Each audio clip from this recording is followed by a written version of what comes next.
I wanted to just highlight something you said earlier where you were equipping this individual with the permission, as she called it, to speak out. It reminds me of this quote that I really like from Peterson. And he says, when you have something to say, silence is a lie. So it seems like part of the deal with this Yeah. model is to condition people into silence, right? Because a lot of people, I think of the typical classroom, there's a lot of people that maybe have the same question, but there's typically only one or a few that will actually, raise their hand or otherwise draw attention to Yeah. themselves to ask that question because of that friction, perhaps, which I had never thought about before. I think that's a great way to look at it. But inducing conformity, right? You're not trying to actually get these students to be critical thinking or adaptive or independent. You're really trying to get them to conform to this mold. And then that mold seems to carry forward into just being a good working citizen in society. Like it's much easier to tax, a hard worker than it is a critical thinker, I think. So maybe this pyramid scheme you describe in the education system is very closely related to the pyramid scheme in our money, which is the reason government is as big as it is, because it's the only business in the world that can just print money. Yeah. Yeah. There's a lot to unpack in what you just said. And I agree. I think they're very closely tied. In fact, we know from documents and literature from people who were in charge or foundational to the development of our modern education system, that their design was to turn out worker bees and to keep people stupid. There's a quote.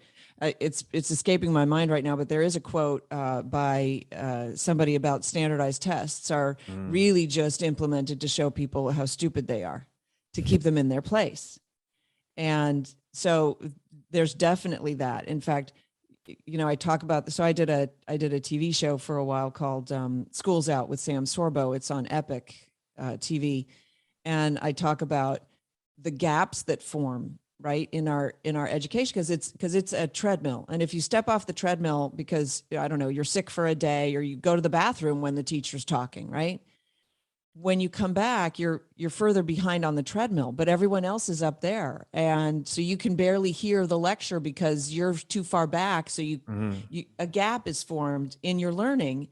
And I had somebody write me and say, oh my gosh, that made so much sense to me. I remember the two moments that the gaps formed for me in math. And so now I'm just not a math person. I've never liked math and I can't do math, right? Okay, there's another lie. The school system is so filled with lies at this point. One of them is you're either a math science person or you're a literature, languages, humanities person. Right. That's a lie. There is no such thing as a math brain.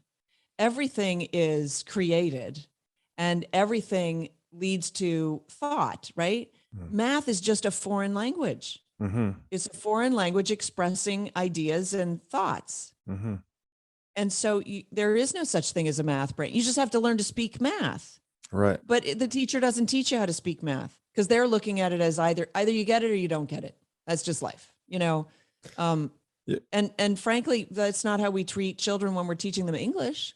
We're like, no, the subject noun goes first and then the verb, darling. We don't talk backwards or whatever. Yeah. So, but you said something else about, Peterson, if you have something to say, then silence is a lie. Yeah. A lie. Yes. Yeah. So it's the silence of omission, or the lie of omission, right? Right. And there are a lot of lies of omission. And I guess that really speaks to me because I can't shut up about this stuff because I see people doing themselves disservice, right? Thinking about themselves wrongly. The woman who thanked me for giving her, I didn't know I gave her permission. She didn't know she needed permission, but there was something to what I said about the schools and how we've been conditioned to accept things that we never test. Right. We don't test them for truth, for veracity. We just accept them because they came to us from on high. Yes. And we're conditioned to believe the expert, the person on high, whatever the teacher, right? We're conditioned to believe for instance, that the teacher is the spigot of knowledge. And it's a huge discovery one day that we come across. If we're lucky, we stumble across the teacher didn't actually know anything except what was in the book that day. Right. So your high school history teacher really just wants to teach gym, but they said to him, we know you're athletic and you like the athletics, but we need you to teach a course. So we're going to give you history. Here's the book, read up over the summer and do the course. Like, seriously, that's how it's done. Well, guess what, everybody? All the answers are in the textbooks. Right. So get a good textbook, find good answers, right? Because some of them are crap, right?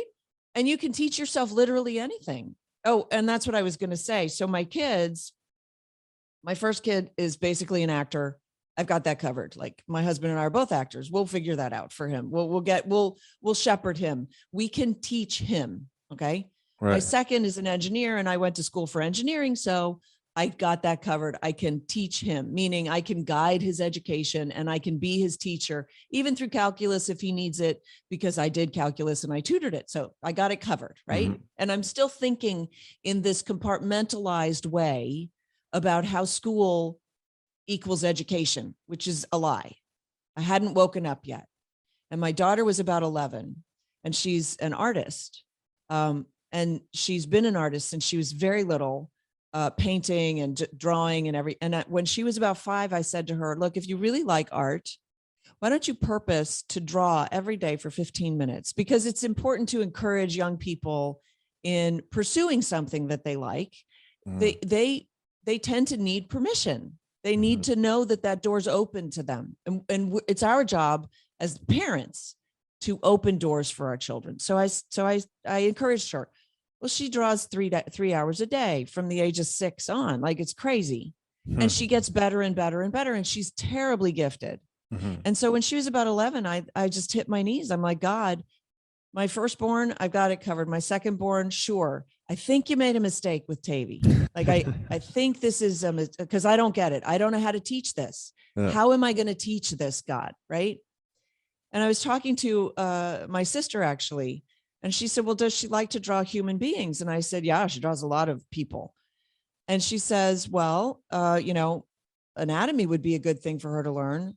And I'm thinking, great, I'll get her an anatomy teacher. That's the teacher that she needs, because all the knowledge comes from the teacher. Are you following me? Yeah. Ran up to her bedroom where she's always drawing. And I said, let's get you an anatomy class.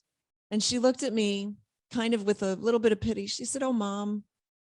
And she pulls out her sketchbook and she shows me a double-page spread of drawings, like lots of drawings of the human knee anatomically.